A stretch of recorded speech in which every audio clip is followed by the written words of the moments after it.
Hey, Reset listeners, I've got something super special for you. So, it's been a year of us all being stuck inside, and I think it is not a better time to reset, which is why I am so excited to announce a partnership with the Miraval Berkshires, which is a one-of-a-kind spa in Lenox, Massachusetts. Basically, we're launching the Reset Weekend. April 30th to May 2nd, we're creating an amazing weekend where you can go, relax, get spa treatments, hike, sit by the pool, get every massage you could ever dream of in a one-of-a-kind, amazing space. I had the honor of going to this space back last summer, and it fueled my soul. And I think once you spend a weekend at Miraval, you're going to love it. So I'd love for you to join me on April 30th to May the 2nd for a Reset Weekend. Details are in the show notes, and come on through and check out Miraval Berkshires. Hello, and welcome to this episode of the Reset Podcast. I'm your host, Laura Munoz, CEO of experience agency D-Flash. Each episode, I bring on an amazing new business leader who's doing some game-changing work. And this episode is no different. I am so excited to have Lisa Conn, who's the co-founder and COO of Icebreaker, which is an incredible video platform for networking and speed networking that I've had that awesome pleasure of working on a number of times, and it's been a delight. It's going to be a great conversation about how we are all adapting in the midst of COVID and companies growing and finding their niche. It's going to be a great conversation. Take a listen. Hey, Lisa. Hello. How's it going? It's good. It's a good Wednesday. It's a good Wednesday. I would say it's a good Wednesday. It's a good Friday. It's a good Wednesday. That's right. And we are recording now after we now know that we'll have a new president. Thank the Lord. Hallelujah. And even though it's now a new and brighter day, the podcast still stays the same. So, Lisa, what was your first job? I had a lot of jobs as a kid, like not jobs, but I helped my parents with things. So I'll tell you my first set of responsibilities, and then I'll tell you my first paid job. So my dad he's retired now, but he was a surgeon. And he and my mom would organize these like seminars. My mom was a sort of public speaker in the 70s, and she would organize these like self-help new agey seminars. And so she brought that as a marketing technique to my dad's business. And so when I was a kid, I would help organize the materials, and I would get very obsessed with the process around putting together the folders and making sure everything was really efficient. I learned the concept of assembly lines, and I was really interested in efficiency. So that was something I did for years and years and years, and attended his seminars, and it was really fun. But my first paid job was when I was in high school. I was a barista at a coffee shop called the Coffee Pub in Laguna Beach, which is my hometown. And it was a totally hilarious crew of people, just unbelievable characters, the regulars, the staff. I wrote a bunch of short stories when I was in high school about the experience. I can only imagine. Was there anything that was like most that really stuck out to you? Okay, this is maybe not the most PC story, but I'll tell you. There was a guy named William who worked at the coffee shop with me, and he decided to sell what I believed at the time were herbal cigarettes. And the owner of the coffee shop, who was this Korean woman, agreed. She said, cool, you can sell herbal cigarettes. I found out, or I realized years later, they were a very specific kind of herbal cigarette that was sold out of this coffee shop. I hope I don't get it in trouble. But it was really just a classic sort of hippie beach town energy where you could buy a coffee and a croissant and then an herbal cigarette, if you know what I'm saying. Hey, listen, but aren't herbal cigarettes now legal in California? Yeah, but this was 17 years ago. Okay. So it wasn't totally okay. And I honestly was so naive. I had no idea. You were just like, oh, yeah. But yeah, I was like, smoking's bad. It's bad for your lungs. Why would you buy that? Okay. Like, okay, we get you. Yeah. Listen, lessons learned. Okay, so that guy, I'm pretty sure, is a pharmacist now. So he always wanted to help people. The person that sold the herbal cigarettes. See, he cared about the people. He cared. He found his path. He found his passion early on. You all find your passion, and then you have to just kind of go with it. Speaking of which, so you go from working in this really innovative, absolutely, a coffee shop, to now being a co-founder of Icebreaker. Like, what was that journey like? Because I feel like there's some stops along the way before we get there. Oh, there were a lot of stops, a lot of stops. I think the first big stop was in 2007 when I was in college in Washington Square Park, when I saw then Senator Barack Obama speak. And my grandmother, my dad's mother, was an activist during the civil rights era. And so growing up, I always heard these incredible stories of what people can do when they come together to make change. And the interesting thing about her story is that she was someone who was both kind of a big dreamer, but she was also incredibly disciplined and very practical. So she wouldn't just tell me about the lofty things that can happen. She would talk about the tactics and how hard, how hardworking you had to be in order to make change happen. And it sort of, resonated with the little girl that was obsessed with the assembly line, putting together the folders for my dad's seminars. And so she had long passed by 2007. And I remember standing in Washington Square Park and seeing him speak. And I hadn't at that time been particularly inspired by politics, but watching him speak surrounded by people of every race and gender and age was just so moving that I knew I needed to be part of it. And so I spent the first chunk of my career with sort of a theory of change or a mission statement, which was, if you organize people to elect good candidates, then good things will happen. They'll represent us well. And so I worked on a bunch of political campaigns through the spring of then 2013. Uh-huh. And I feel like you might have known some folks along the way who were pretty successful in their political campaigns. I did, yeah. I got to work, help elect and re-elect Barack Obama, a congressional candidate who won named Janice Hahn in Los Angeles. And then I was the campaign manager for a city council campaign in Los Angeles, a guy named Mike Bonin, who's been city councilor now for 2 terms. He might be on his 3rd term now. And he was running for the first time when I was his campaign manager. And, it was really interesting because the end of 2012, we had just had this incredible victory with President Obama's reelection, which didn't feel at the time inevitable. Now it sort of seems like it was, but it didn't feel that way. It was actually a really, really close race at the time. And that was when Sandy Hook happened. I remember having just come back from Florida, which is where I was running a region for President Obama then, and just watching the news and watching just the devastating faces of children and parents who were affected by the Sandy Hook shooting, but having this mission statement that, if we elect good people, good things will happen. And so I sort of believe that, well, this will be a great victory because gun legislation will take place and this won't be for naught. And then in 2013, gun legislation failed, didn't pass in the Senate, despite 93% or whatever the numbers were of Americans supporting it.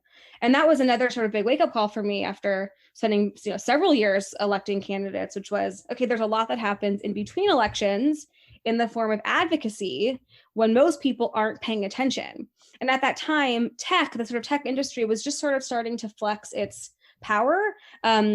And so I had this sort of new theory of change, which was, let's organize the tech community and use technology to enable everyone to have a meaningful voice in politics. And I, at that time, joined an organization that was founded by Mark Zuckerberg called Forward US, with the mandate of sort of organizing the tech community, building meaningful technology, and advocating for immigration reform was the big issue we were working on in the spring of 2013. So I was there for about 2.5 years.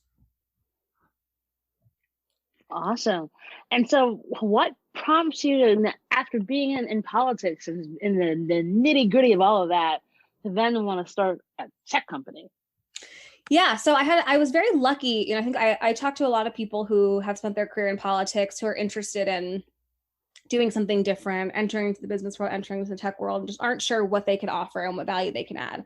I was really lucky to be a part of this organization where I was the national organizing director. So I got to bring the community organizing lens, but we had a full tech team. And I got to work really, really closely with, I remember learning what a PM was, what a product manager was, and just being so amazed by this woman, Amy, who was our first PM, and the incredible things that she could organize and make happen. We had incredible product people, incredible engineers, incredible designers, and we built amazing technology, not for profit, but really for sort of a mission perspective. And at the time, so this was now 2015, at the time I had this sort of new theory of change, which was, if we can sort of use machine learning and social listening and AI to make sense of the issues that people care about as expressed in their own voices on social media, then we don't need polling, and we can sort of have a more accountable government. It's so interesting because, here we are 2020, once again, in different ways than 2016, the polling really told us sort of the wrong story of what was going to happen in this election. It obviously correctly predicted the outcome, but was pretty wrong in a lot of states. But in 2015, I sort of had this idea, what if we replace polling? And even if we replace advocacy with this sort of dashboard of information of what the public cares about. And so I went to MIT for business school with the sort of goal of building, I didn't know if it was a company. I'd never worked with money before. Like I'd never had revenue be a priority, but to sort of build something that could change the world in this meaningful way, which I think a lot of people in technology care about. And while I was at MIT, I also joined the MIT Media Lab. One lab there is called the Lab for Social Machines. I was a researcher there for my 2 years in business school, and we had access to the full Twitter fire hose. So every tweet it was incredible. The only research lab in the world. And the researchers there were mostly data scientists focused in natural language processing and machine learning. And my sort of dream of what I wanted to build came to life in this research lab, where we built a project called the Electome, which was sort of analyzing and classifying Twitter data about the 2016 election by issues. And while I was there working on this, we partnered with a bunch of news organizations to publish our insights, and a bunch of things that I think are still interesting today. One that I'll just share is that we did a story with the Washington Post in, let's see, it must have been March of 2016. And we wanted to compare and contrast polling, public opinion polling, with what people on Twitter were saying. And so we took the same 2-week period where a poll was run, and we were looking at the data, and we looked at what issues do people say are important to them in the poll, and what issues are people tweeting about regularly. And it was just totally different things. And it was interesting then, because it wasn't to say polling is wrong and we should analyze Twitter, or the other way around. The fact that there are these sort of two different ways of listening to what people care about was really fascinating. Right. So, here we are, years later, that this is still an issue that we need to revolutionize. But the real kind of insight from my research in 2016 and 2017 was that we had a real polarization problem, that on Twitter in particular, in the 2016 election, Trump supporters and Clinton supporters lived in completely different universes, and information was just not entering either ecosystem. The leaders that they followed, even the events that each group thought were happening in a particular day, were completely different based off of which political tribe you were part of. And so I became really obsessed with solving this problem. And I was hired by Facebook to lead Facebook's work on polarization in 2017, to sort of help them understand how its current design of newsfeed and groups features at the platform were contributing to or helping to address extremism and polarization. And it was there that I became more interested in business, because, without getting into sort of all the details of Facebook's specific circumstances, the business decisions that a college student made 15 years prior to the 2016 presidential election, or I guess the business was really not formed for a couple of years after that, had a huge impact on the problems that we needed to then solve, that were really affecting the globe. And I also became really obsessed with the rise of digital communities, which fascinatingly on Facebook was sort of the one place where people were having healthy civil discourse across ideological difference. It was sort of the tribes that I saw on Twitter were able to sort of be penetrated through these like niche Facebook groups, whether it was a community of people who were supporting each other to breastfeed, or people with a really rare disease, or people who love this certain brand of sneaker. Those were the places where there was incredible cross-cutting interaction across traditional lines of difference. And after 2 years at Facebook, working on this problem, working with lots of academics and peace builders and extremists who had left extreme communities they were a part of and could help us make sense of the psychology behind belonging, I decided that the existing platforms weren't quite right, and that I wanted to start my own in partnership with my two co-founders, with sort of the principles of humanization and ethical design embedded from day one in the design of the technology, and that's what brought us to Icebreaker. Awesome! And tell us all about Icebreaker now. Yeah, so we're a new kind of online event, and we're designed to give people a sense of togetherness online that we typically only feel in person. And our mission is really a world without isolation, where people feel really deeply connected to the people that matter to them. We started the company before COVID. We saw that, when you look at sort of the rise in polarization and extremism and the lack of trust in institutions and rise in loneliness and addiction, it actually all corresponds to a decline in community. And so when we launched the company, we really wanted to focus on meaningful communities and helping people have real conversations within members of the communities that matter to them. We decided ourselves to be remote when we started the company, in part because we wanted to attract the best talent, in part because the three of us lived in different places and wanted to live in different places. And pretty early on, we started to use Icebreaker to sort of build culture and celebrate and get to know each other as human beings as a remote team. And that became really, really essential as we grew. Of course, March of this year, COVID happens, or at least COVID hits the US. It hit other places, obviously, prior to that. And suddenly everyone is a remote team. And so it was just, despite being a horrible, horrible tragedy, very sort of good timing for us because we happened to be there with a solution that has been incredibly helpful for universities, for grassroots organizations, and probably most of all for companies that are suddenly remote and need to build community and culture. And then in June, when there was sort of when George Floyd happened and Black Lives Matter protests became even more prominent, a lot of companies, unfortunately for the first time, but fortunately at all, decided they also wanted to start having conversations about diversity, equity, and inclusion, and had no idea where to start. And we've also been able to contribute a lot to team cultures in that capacity. Awesome. That's a mouthful. Thank you for telling that incredible story, because I think it's funny that, like, you never know what you're building will be right for that right particular moment where it all kind of makes sense. And obviously, we could never have predicted having a global pandemic that would force everybody to be at home and be in front of their computers. But here you guys were with a solution that not only was easy to use, but made great sense. When we used Icebreaker for our Fly Female Founders event a couple weeks ago, the best feedback that we got was that, like, thank you for giving me a chance to meet other people, because, like, I don't get a chance to see new folks. Like, I know my coworkers, I see my family, and that's about it. And that lack of community definitely leads to, like, people in isolation, which leads to a whole host of mental health issues. And so having a platform that enables people to get a chance to meet other folks is just so necessary. Totally. And the stories that we hear of people feeling less isolated have been really, really exciting and really, really, really inspiring. And it might even be that you work with a group of people every day who you think you know, but you've never gotten to know at a deeper level. And when you don't know each other at a deeper level, you don't really feel safe saying, hey, I'm actually feeling really depressed.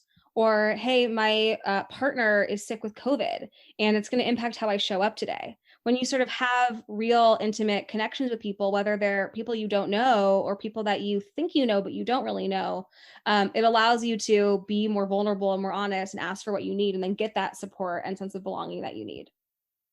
Yeah, and I think one of the things that's been sort of probably a good outgrowth of this is that the focus on mental health has expanded in innumerable ways. Yeah. But then there's also, like, the stigma has, not completely gone away, but definitely a lot of those walls have been broken down, where folks are much more apt to say, listen, taking mental health day today, like, I just cannot do it, or today's going to be the day, or you just sort of let the opt yourself out, where, but, like, I'm off today and Yeah. that's it.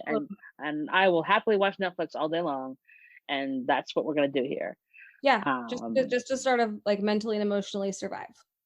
And because, like, we're like, oh, everything's the same. You're working from, like, no, you're working from home during the middle of a pandemic. That's not working from home. Right. There is something outside that could potentially kill you. It's like, it is the monster movie. And I think having ways where folks can have that level of vulnerability and honesty is so key right now, because it's stressful, it's scary. You turn on the news, you hear how many tens of thousands of cases, you see the staggering, heartbreaking number of people who have lost their lives. And then you just realize that, mix it all together, and you add in, obviously a summer of racial unrest where, like, we're finally grappling with, like, the big scary thing that's always been there, Right. but folks have tried to put in the corner, where it's like, well, actually, here's why that offends me. Right. And this isn't easy. Being a person of color in a company that's, like, 95% white, So it is so very necessary to have these conversations and have people feel that they can be comfortable and not, get the side eye from folks. Yeah, and for that emotional burden and that emotional work to start to be shared a little bit between members of a team or members of a community. We one of the icebreaker kind of conversation templates that we offer to folks was written by this awesome woman named Dr. Akila Kadei, who's I love that she identifies as the Olivia Pope of workplace diversity. She's just an incredible, super educated, knows her stuff. And there's one question that is in one of the conversation templates that she's designed for us, which is, when did you first learn about the concept of race? Like, when did you learn that you are white or not white? And, there were a lot of people that I would participate in this conversation with who it was the first reading that question and talking to me in that conversation was the first time they'd ever thought about it. And, it gives me chills because it's what a privilege, what a luxury to never go through life being aware, really thinking about race or thinking about your own race. And I think seeing white people in particular start to do some of the work this summer has been really, really important and necessary, and obviously not enough. Oh God, yes. To start to have these conversations and start to do the work in sort of like private, quiet spaces has been really cool for me to see. Like, I've had a lot of friends that have started to read the literature and reach out saying, I think I had a white fragility moment. And I'm like, you probably did. Like, let's talk about it. What happened? And, to sort of start to share the burden of thinking about these issues and bringing up these issues and having these conversations is so important and so encouraging. Yeah, because at the end of the day, it's a privilege to be able to do the reading It's a and privilege. not to. It is. Absolutely. And I think, now that we've hit this moment whereby it's funny, like we had this whole summer of this and everyone's like, okay, I'm reading White Fragility. I'm like, I'm going to do all the anti-racism stuff. And then we see the election and you're like, oh, so y'all just double down on this. Like, I know. So that is, I think for us, it is a worrisome moment. Yeah. But I do think that it also is hopefully, and things I've been seeing are redoubling some efforts from more white folks to be like, we have to go get our own Karens. Like, this is, we have to really hammer home that this is not acceptable. And that, like, this isn't about you losing something because some people are going to get equality. There's no way you're going to be oppressed. And that's what we hope for a better day. I mean, like, Black people voted in these numbers because we hope to make this world a better place for our own survival. Right. We're betting on the success of this country, and it's like, how do we get more white people to be like, bet on the success of this country and the success of others? And maybe that will help. Yeah, and I think there's sort of like another angle to it, which is interesting to me around, one of the sort of challenges in society right now is that there's been this incredible flattening of individual identity. So if you're not a part of a lot of communities, there's only a few ways in which you identify. And when you only have a few identities that are important to you, any threat or perceived threat to any one of those identities feels like a threat to your very existence. And so I've been thinking a lot, especially looking at some of the data around this election, in contrast to what appeared to be an awakening this summer and that not being consistent. I've been thinking about, like, what does the identity of whiteness mean for a lot of Americans? And what does it mean to feel like there is a perceived attack on your identity? Perceived is the operative word here, just to be very clear. And how might we help folks form other identities that make it feel less scary for them? And I think that one of the most dangerous things that the Trump administration has done, and what Trump himself has done, is associate a whole bundle of sort of communities and a whole bundle of sort of dimensions of belonging in a sort of dog whistle way with this idea of whiteness and like what whiteness means and what it means to be a white person. And and I wonder and I think that I have maybe too much, empathy isn't quite the right word, but concern for the sort of uneducated white voter that voted for Trump. Like, it feels cult level brainwashing, like something is just doesn't make any damn sense. And I wonder what it might look like to help folks like that see themselves as more than just a white man or as a white woman, and like form other dimensions of identity, if that will help kind of create more openness or willingness to really engage with anti-racism and accept the institutional racism and white supremacy that has been embedded in our country's history since literally day one. I don't know. We have a big problem. Even though Biden won, we have sort of a big problem to face when it comes to, I think, identity and race, and what Donald Trump has done to sort of crystallize something that has been long part of our country. Well, I think it's one of those things where, he's just a manifestation of what it all is in a human form. This goes back to the 80s when you've got, welfare queens with Ronald Reagan.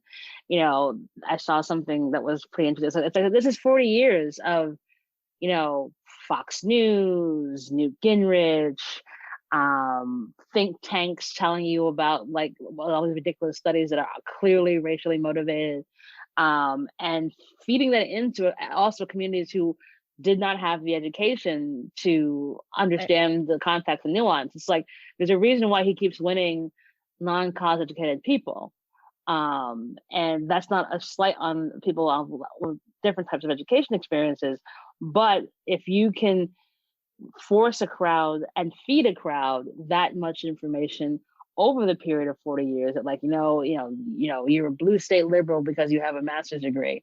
No. Then you can, of course, convince that this highly educated Negro Black man, Barack Obama, or that uppity Black woman, Kamala Harris, is going to take something away from you. And, that's the problem. And I think, blaming Trump is obviously a thing that we have to do, but we also have to look back at the structures that foster that environment to come from. If you tell folks that, like, welfare queens are driving in Cadillacs and fur coats in the hood, when the biggest welfare queens are people who own farms, like, in actuality, then this is what ends up happening. So I think it is something to be like, I think the bigger problem is the quiet acquiescent racists. There was a story yesterday about a woman who has literally the world at her fingertips. Like, her husband's a former Google executive, was running like some really well-known school, like I think in Menlo Park. And she just like went on this rant about Kamala with using the most vulgar language. And you're like, what are you doing? Like, why in the world? What did she do to you, who you have everything in this life, that for you to think that she is there because she slept her way to the top? Really? So like, and like obviously our husband had to quit his job, and she's getting the appropriate level of comeuppance. But like, there is this through line of this, I'm better than you all. And there is no way that you all can be better unless something was rigged. And where did that come from? Well, decades of that being drilled into people's heads across every spectrum. So it'll be fascinating to see. There is no way of putting the genie back in the bottle. Maybe just having the genie say something new is probably what's going to have happen. Or see the economic despair that you have if you don't change the way you do things. We'll see. I mean, it's one of the things that I struggle with is, to sort of, there's lots of different kind of lines of division that we're talking about, and one is obviously red-blue. And one of the things that I sort of personally struggle with is I've been a Democrat my whole life, and when I was old enough to sort of understand my own political beliefs, I continued to be a Democrat. I worked for Democratic candidates and causes. I align deeply with the Democratic Party. And, when you think about sort of like this idea of polarization, which I've talked a lot about, I've studied a lot, comes up a lot. Polarization is sort of defined as extreme ideas towards the sort of poles, right? Like, and there's a lot of sort of literature and historical moments where you actually need to be polarized in order to have important moments of civic engagement. If people weren't polarized during the civil rights movement, for example, there would not have been massive action. If we weren't polarized during the Women's March, that wouldn't have happened. If we weren't polarized today, we wouldn't have had record turnout, and Joe Biden wouldn't have received more votes than any other presidential candidate in history.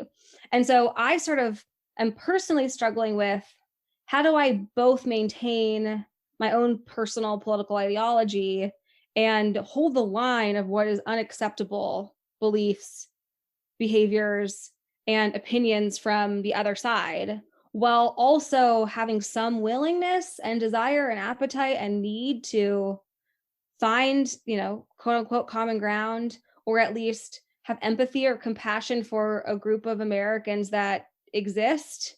And in order for our democracy to function, we sort of need to work with. And, it's something that I, especially in this moment where, I looked at this with Twitter data in 2016, there were different universes, but at least people agreed on the outcome of the election. And here we are, you watch MSNBC and it's all about, Biden's transition team and who his cabinet appointees might be. And then you turn on Fox News and it's all about Pompeo saying that we're going to have a peaceful transition into the Trump administration. It's like, that is not sustainable. So, one thing I'm just sort of thinking about, and I'm curious how you think about this, is how do I, as a Democrat and a person who has opinions that I believe are being sort of violated, and also have some willingness to bridge the increasingly widening gap between us? Well, I just think, the gap is going to be the gap. And, that might have to be the thing that has to happen, where we have to drag you all along kicking and screaming. There was a great meme I saw today about, and this guy was like, listen, the reason why, this is the problem is that, like, you were never threatened. Your way of life was never really threatened if you were like a white Trump supporter. Like, no one was going to tell you that, yeah, okay, you're gonna lose your gun, but your life wasn't threatened. And I think that, as opposed to, obviously people of color, where it's like, no, we had to vote in record numbers because we saw where this was going. This was clearly going towards authoritarianism, and like that Handmaid's Tale was going to become a documentary.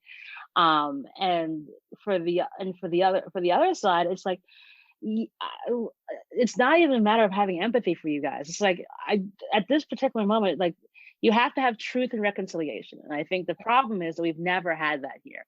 And my hope with Biden is that we actually get to the point. Like, Angela Merkel had a really great 4-minute talk earlier this week about the special relationship between the US and Germany. And she started off by talking about Germany's original sin of the Holocaust, and how it is a national shame, and it is a thing that we have fought against to, and to acknowledge, realize, and make sure that it never happens again. And the special relationship here in the US is that, they've helped us hold that line. The thing that's never happened here in the US is we've never had a president say, yeah, slavery, really bad, really terrible. You know what we need to do? Apologize for it. You know what, those Confederate flags? Burn them all. Like, that is where we have to be honest. And I think the problem is that, like, these folks have been lied to for 50, 60, 70 years. And if we can begin to serve the truth, that's how you pull them along. It's like, no, listen, like, your Confederate flag meant you were trying to kill somebody. So, and we have to say that out loud. We can't sort of dance around it and say it was about, states' rights and all this other stuff. It's like, no, this was a message of hate. And because we're dealing with an uneducated populace because they've been force-fed a bunch of trash. Right. And so if we can honestly say to people that, like, this is actually what happened here, doesn't mean we're going to convert every single person who's run on that side. But I do think if we can confront our previous ills, and honestly, it takes a white man to do this, because Barack Obama could never say this, who is of a certain age, who was in this country when it was a completely different neck of the woods. So him being in his 70s is helpful to fully say what that meant, and say that Jim Crow was horrible, and to say those Confederate monuments are honestly reconcile with the fact that things are here were so terrible. Then I think we can begin to sort of begin the deprogramming, and shutting off the mics of some of these idiots is like, cool. I still have my Michael Bloomberg Please by Fox bucket. Because, like, if you keep, this is what, bad things lead to. This is how bad things happen. Like, remember, the reason you got Trump was 10 years of seeing him on TV being mean to people. Right. So you made it okay. So him being mean to people in the primaries was okay. Him being mean to people with Hillary was okay. Him calling the people Sleepy Joe became okay, because 10 years prior you drilled it into his head that, like, that's how you treat people. So what if we had a way of flipping this script and, like, we're going to confront our most terrible ills and try and find a pathway to some goodness, and through truth and reconciliation, not dog whistles, not bullshit, but, like, here's the story, for those of you that don't know. So I mean, that's really, it's a really encouraging vision. It's an encouraging path forward. It's interesting because Biden's been talking a lot about the word unity, and it hasn't sat right with me because it feels too forgiving or something. same. And it's interesting because then you look at, like Megyn Kelly, who I don't know what she's doing, but she's sort of criticizing Democrats for ever calling Trump supporters bigots and racists and xenophobes. And but I think what you're describing is not exactly unity. It used the word deprogramming, and I think that's the right framework to be thinking about. How do we replace brainwashing with correct information that may be uncomfortable for people to face, but so be it. It's been uncomfortable for people to live. I don't know, and I appreciate what you're saying about Joe Biden with his age and the body that he is in, and even the resilience that he exhibits might be the only person that can get through to folks over the next 4 years. Yeah, I look, you have to remain hopeful. I mean, look, to be a Black person in America is an act of resistance. Yeah. Because I think it was Doc Rivers who said, like, only Black people love this country, and the country doesn't love it back. And so if we can do that, and we can confront and acknowledge the BS that's happened in this country and still believe we can do something to make it better, then there is no reason that white folks who are on the other side can't find their way as well. Again, we're never going to get all of them, because you're right, polarization is necessary, and is a necessary thing, and you need that conflict. But I do think if we can try, if we can get back 10% in 4 years, and then 15 and 20. And and also they're old and dying off. It's like, the country's getting younger and younger and younger. Then maybe we can begin anew. But it is a crapshoot. It's financially beneficial for lots of certain people to keep the rage going, to keep feeding the rage. So we shall see. We shall see. We shall see. So looking back on all the kind of really amazing stuff that you've done, what do you think you'd tell 21-year-old Lisa? I have struggled with perfectionism my whole life, which has caused workaholism and anxiety, and it's still something that I deal with. And I think I would tell myself that you really, really, really don't have to be perfect. It's really okay to make mistakes, and that it is the mistakes and the things that don't go quite as you planned that actually result in all the goodness. I think that my sort of secret weapon throughout my career, which I attribute to my mother, who's a therapist, has been self-awareness. Really knowing my strengths, my weaknesses, what environments I work well in, what environments just don't bring out the best in me, what people I connect with, what people just aren't totally my type.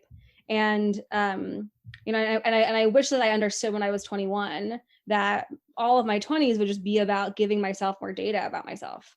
Good experience, bad experience, good person, good relationship, bad relationship, all the sort of ups and downs of life were going to fuel my self-awareness and my knowledge of what kind of company I want to start and how I want to be better and who I want to hire and what partner I want to get married to and where I want to live. And that the mistakes and the roadblocks and the bumps in the road get you there. And either there is no perfection or that is perfection, just sort of knowing yourself.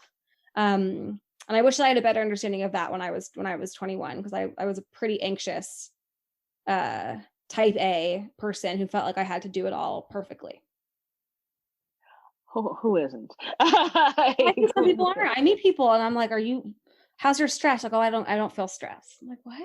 Okay, cool. Good for you. Are you Yeah, sure? you're an Autobot. Okay, you're not human. Oh, it's just like no, and that's great. I think that the perfectionism is also a big problem that lots of women face, and you're like, and I think it's something where we have to like acknowledge and be like, it is okay to be not okay, Yes. and that solves a ton of problems if we just kind of come from it from that place. Totally okay, not be okay. It's all right. Like, and not everything will be solved by the time you're 30. Right. Like I continue to believe it, like, 30 to like, no, I turned 40 in February, and like, this past decade has changed my life more than even like from like 35 to 40 has changed my life more than, and I'm the person I was supposed to be now. Um, so like, and you never know what it's going to take you, but like, I'm so much happier now than I was when I turned 30. Hmm. Uh, Even though I'm doing something I would never in a million years have imagined that I'd be doing if you had told me back in the year 2010 that I'd be doing this. Like, no way. Different person entirely. So like, chill with that. Just sort of roll with it, and you'll find your way. Yeah, I feel that way too in my 30s compared to my 20s. And we have a couple members of our team who are in their early 20s. And, you know, I'm so excited for them and all the things they're going to learn and do. And just the not knowing what your life is going to look like in your 30s or 40s is part of what makes life great. Like if you knew exactly what was going to happen, or if things just didn't change, then what a disappointment that would be. Yeah, I mean, I've met a lot of. It's funny, like I've met some folks who I went to high school with, or even like junior high school with, and like, you have the two paths. You either can like grow up in suburbia, stay in suburbia, marry your high school sweetheart, have the 2.5 kids and the dog and the picket fence, and that's the life you live. And that gets really boring once you hit 35, 36, 37. Or, you take the wild, uncontrollable road less traveled and just see where it puts you. Who ends up having invariably more fun? Like, I would argue my side of the universe where it's like, okay, sure, we're just gonna roll with this. I totally Um, so, obviously this has been super stressful. We've talked about mental health a lot. Like, what in the world have you been doing for your self-care, running a successful startup in the middle of a pandemic that people all want to use? Because like, honestly, like, I think I originally found out about Icebreaker through a friend of mine who was in an Icebreaker event through like a kind of VC startup accelerator program, and this was the thing they used to introduce everybody, and I was like, what? I'm like, okay, let me go digging. And then that's how I found you guys. But like, clearly you guys have been busy. So what are you doing for your self-care? So the first half of the pandemic, I just worked, to be totally honest. It was, maybe I would stop working on the weekends and try to do a little staycation somewhere safe, get an Airbnb or something. But for the first 5-6 months of this, I mean, 100-hour weeks, it felt like I just had to. It felt, I'm someone who, when I feel stress or uncertainty, I have a real bias towards action. And it felt like this was the thing I could do to contribute to the world right now, and the world needed it. And at some point, of course, that just doesn't work anymore. You really have to slow down and stop. And so since, I guess, August, I think, I've been really, really actively working on my self-care and reducing my stress levels. So my husband and I have started meditating. It's been doing it for about a month now. Every morning, first thing when we wake up, we meditate for 15 minutes. We use the Calm app, which I just so highly recommend. I started doing acupuncture. I do it twice a week, which is a lot. And I've been doing it now for also about a month. And every single time I go, you're not supposed to put your phone on the table, and you just lie there with the needles in you. And and it is so hard for me to spend 30 minutes away from my phone. And that is that. But then it ends, and it's so, I feel almost euphoric and calm. I feel so much better. And I recognize that being able to do acupuncture is a complete privilege. But it's been really, really, really, really helpful for me. And then I'm in therapy. I've been, my mom's a therapist. My brother's a therapist. I've been in therapy like quite literally since I was 5. I had stomach pain. they looked to try to figure out what was causing it. It wasn't physical. It was just anxiety. Like I've had anxiety since I was a kid. And so, being in therapy, even if you don't think you even need to talk about, there is just an hour to focus on naming it, naming your stress, naming your anxiety, naming your sadness, naming your enthusiasm has been really, really helpful for self-care. And then, the final thing is one of the nice things about the pandemic has been you don't need to do things you don't want to do. So like the social obligation to go to the birthday At party, all. and yeah, like the person maybe don't care for their friends all that much, all of that stuff. It's been really nice to be intentional about the social interactions that I have. So whether that's going for a long walk with my husband and our dog, or quarantining for a week and a half so I can go see my parents, who fortunately live an hour south but are older and require us to be really safe. Seeing close friends in a safe way, having really intentional social connection has been really helpful. And even with all those things, and even with this focus on reducing stress, I still am really stressed out, and I still deal with anxiety, and it's still hard to sleep. And I think that empathetic people, and really any people, you feel the grief and the angst of the universe right now. And you just sort of have to accept that that's how it's going to be for a little while, and forgive yourself and do your best. I think that when I decided to stop being stressed about being stressed, that was the big revolutionary kind of decision for me, to stop being anxious about being anxious, to stop being sad about being sad, and just be and feel. That has been what this year has taught me to do. Yeah, just be. Like that is the hardest thing of all, and right there with you on that. It's like it's so hard, but like once you're like, oh wait, okay, I'm just gonna feel my feelings. There we Yeah. go.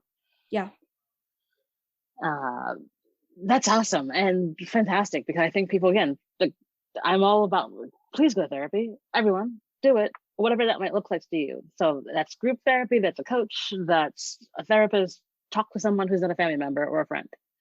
Right. I think that's so key, especially right now, because you need a disinterested third party who's not going to have a bias towards a certain outcome, but only wants to look up for your good well-being. So I thank you so much for sharing that. And last but not least question, because I could keep chatting with you for quite a while. Do you have a give and or an ask of the audience? This is sort of a give and sort of an ask, but it feels like it's been a long time since Saturday when the election was called for Joe Biden, but I want to sort of encourage everyone listening to remember that moment and that joy that you felt. And then look back at all the things that you did over the last 4 years.